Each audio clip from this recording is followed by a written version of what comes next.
बहार, सरसों के खेत का निखार और सर्वत्र खुशबुओं की बौछार से खिले हुए नए पुष्पों का त्योहार यानी वसंत पंचमी। नमस्कार मित्रों, जय गोपीनाथ। आज हम आपसे बात करेंगे माघ माह की शुक्ल पक्ष में आने वाली पंचमी तिथि, जिसको वसंत पंचमी यानी श्री पंचमी भी कहते हैं। और क्या आप जानते हैं, इसका एक अपना बड़ा महत्व है। इस सृष्टि के आदि में भगवान प्रजापिता ब्रह्मा ने जब सृष्टि की रचना की, उसके बाद सृष्टि सूनी सुनसाम सन्नाटा सा मौन सा छा रहा। सारे देवताओं ने प्रार्थना की, ब्रह्मा जी ऐसी सृष्टि, इस सृष्टि से क्या परमानंद प्राप्त होगा। ब्रह्मा जी ने परम पिता परमात्मा परब्रह्म भगवान रसकेंद्र शेखर भगवान श्री कृष्ण की आराधना करते हुए आपश्य का आह्वान किया। और उस वक्त ब्रह्म वैवर्त पुराण और ब्रह्मांड पुराण, याद रखिए मित्रों, उसके अनुसार भगवान श्री कृष्ण का जब प्रागट्य हुआ ब्रह्मा जी के सन्मुख, तब भगवान को ब्रह्मा जी ने प्रार्थना की, प्रभु ये सृष्टि नीरस सी जान पड़ती है, मौन हो गई है, न किसी को कुछ समझ है कैसे जीना क्या करना। बस सब जैसे बारिश में हरी हरी घास कहीं भी उग जाती है, बस ऐसे सृष्टि उत्पन्न हो गई है।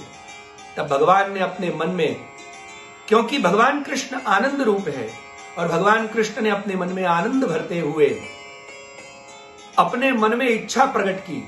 और ब्रह्मांड पुराण और ब्रह्मवृत पुराण के श्लोकों के अनुसार आविर्बभूव तत्पश्चात् मुखतः परमात्मनः राधा पद्मा च सावित्री दुर्गा देवी सरस्वती वागधिष्ठातृ या देवी शास्त्र ज्ञान प्रदा सदा कृष्ण कंठोद्भवा सा च या च देवी सरस्वती।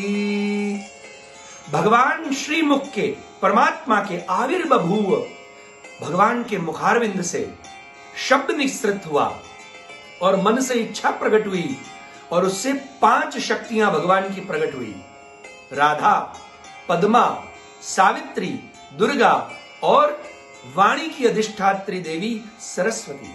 और सरस्वती कहां से प्रकट हुई, तो कृष्ण कंठोद्भवा साच, भगवान श्री कृष्ण के गले से, अर्थात बुद्धि में निवास करने वाली, शब्द का ज्ञान देने वाली और रस से भरी हुई सरस्वती। और इसीलिए उनका नाम है सरस, सरस्वती यानी रसवती जो है, और रस के साथ हमको भी रसयुक्त बनाने वाली।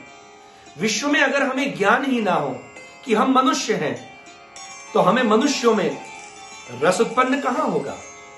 घोड़े को ज्ञान है कि घोड़ा पशु है, इसलिए उसका रस घास में है। तो ये ज्ञान जो है वो ज्ञान की अधिष्ठात्री देवी सरस्वती का प्रागट्य आज है। इसलिए वसंत पंचमी के दिन सरस्वती का आह्वान, पूजन इत्यादि करने का विशेष महत्व है। अगर विद्यार्थी अपने पुस्तकों को सही ढंग से संभाल के रखें, तो उनके अंदर विद्या का प्रागट्य होता है। आज के दिन विशेष सरस्वती की पूजा, उनका आह्वान और 5 दिन तक चलने वाली पूजा का प्रकार कहा गया है। इतना ही नहीं, वह रसवती देवी है। रसवती देवी होने के कारण ये सरस्वती हमारी बुद्धि में भगवान की आज्ञा से निवास करती है। और क्या आप जानते हैं, उसी दिन यानी माघ माह की शुक्ल पक्ष की पंचमी, वसंत पंचमी के दिन भगवान के मन से जो आनंद प्रकट हुआ, और वो काम का भी प्रागट्य हुआ। और कामदेव को भगवान ने सभी के मन में निवास करने को कहा, सरस्वती देवी को बुद्धि और कंठ में निवास करने को कहा। अतः याद रखिए, आज के दिन सरस्वती देवी की पूजा तो होती ही है, साथ ही साथ आनंद रूप वसंत का भी पूजन यानी काम का पूजन भी होता है। भक्ति मार्ग पुष्टि मार्ग में श्री हरिराय जी महाप्रभु वल्लभाचार्य चरण ने बड़े ही सुंदर तरीके से वसंत होरी धमार की भावना में समझाया है कि आज के दिन काम का भी प्रागट्य हुआ है और इसलिए आज के दिन वसंत का पूजन सुंदर ठाकुर जी के सन्मुख एक बाजट रखते हुए सोने या चांदी के कलश में या तांबे के कलश में जल भर करके, तीर्थों का, समुद्रों का जल भर करके सुंदर उनमें आह्वान करते हुए खजूर की डाली, सरसों की डाली, सुंदर रूपेण आम, क्योंकि आज के दिन आम के वृक्षों पर भी कोपले लगती है और पतझड़ चली जाती है, यानी बुराई सब गिर गई, बुढ़ापा गिर गया, अब नित्य नौवन और यौवन का प्रागट्य होता है। आनंद और खुशबू का नए नए पुष्प खिलते हैं, ये खिलावट का समय है। इसलिए आम की डाली मंजर के साथ और छोटे छोटे बेर लगाए जाते हैं।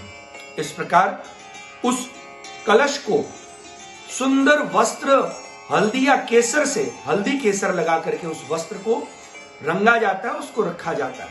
उसके ऊपर अबीर गुलाल से पूजा होती है और ठाकुर जी के सन्मुख जब बसंत का पूजन होता है, अबीर गुलाल खिलाया जाता है। ठाकुर जी को सुंदर खजूर में घी भर करके अरोगाया जाता है। प्रभु आप तब यौवन, क्योंकि ये बसंत के 40 दिन भगवान श्री कृष्ण रसिकेंद्र शेखर आनंद की सुंदर लीला प्रकट करते हैं और अपने जो निज जन भक्त हैं, भक्ति मार्गी, अपने परम वैष्णवों के हृदय में आनंद की लीला करते हैं।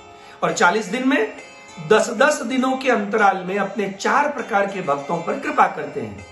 सात्विक भक्त, राजस भक्त, तामस भक्त और निर्गुण भक्त। इन दिनों में हमारे भगवान श्री कृष्ण बताते हैं, श्री हरिराय जी महाप्रभु बताते हैं कि जिनकी बुद्धि में ज्ञान का प्रागट्य होता है, ज्ञान का, सरस्वती का प्रागट्य हो गया है, उनके मन में बसा हुआ काम वो आह्लाद प्रकट करता है और हृदय में रहा हुआ आनंद यानी भगवान वो प्रमोदित होकर के फिर उसके जीवन में वसंत की खिलावट ला करके वो भगवान के साथ एकाकार हो जाता है और भगवान को गुलाल लगाता है, चरणारविंद को ढक करके सख्य भक्ति प्रकट करता है और भगवान के गालों पर, साहब वो मालिक जगत का और हम दास, पर एक दास, एक सेवक अपने मालिक के गालों तक स्पर्श करने का सामर्थ्य प्राप्त करता है। इन 40 दिनों में भगवान सख्य भक्ति का दान करते हैं और उसमें भी 4 प्रकार से कुमकुम,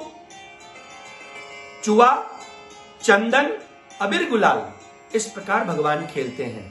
ये जो कुमकुम है ना, वो सुंदर भगवान के, आप ध्यान रखिएगा कि जो प्रेम का अंकुर है, लाल कलर प्रेम का, अनुराग का कलर है, अनुराग का कुमकुम है, अंकुरण है वो प्रेम का। फिर जो हमने कलश पे हल्दी लगाई, वो उबटन के भाव से ब्याह में जैसे कि नई नवेली दुल्हन को हल्दी लगा के आज हम भगवान के हो जाएंगे और प्रभु हमारे बन जाएंगे सखा, जो अब तक हमारे मालिक और हम दास बने हैं। भगवान कहते हैं मेरे गले लग। हमारे भारत में प्रेम के 40 दिन, एक दिवस नहीं है भारतीय संस्कृति में प्रेम का, 40 दिनों तक आह्लाद, ज्ञान और प्रेम की साहब उत्सव मनाया जाता है। साथ ही साथ जो चंदन लगाते हैं, वो चंदन जो है वो श्री स्वामिनी जी राधिका जी के श्री अंग की सुवास के भाव से, जो गुलाल है वो श्री राधिका जी के श्रीअंग का लाल कलर, जो लालिमा अनुराग में छा गई है, गाल पर, होठों पर जो लालिमा छाई है, उस भाव से हम भगवान को, क्योंकि भगवान के गाल को श्री राधिका जी ही छू सकती हैं, उनका चुंबन जैसे भगवान के गाल पर हो रहा है। और जो अबीर है वो अबीर सफेद कलर का, वो श्री चंद्रावली जी भगवान के, यानी गुलाल, अबीर, चोवा, चंदन, ये सभी चारों भगवान की सखियों के भाव से सुंदर भगवान के साथ खेल कर रहे हैं। और ये जो चुआ है वो श्याम कलर का, वो श्री यमुना जी के भाव से यमुना जी भगवान के वस्त्रों पर लिपट जाती है। और जो ऐसे भक्त हैं जो शायद योग्य नहीं है, उनको भी श्री यमुना जी कृष्ण के सन्मुख ले आती हैं।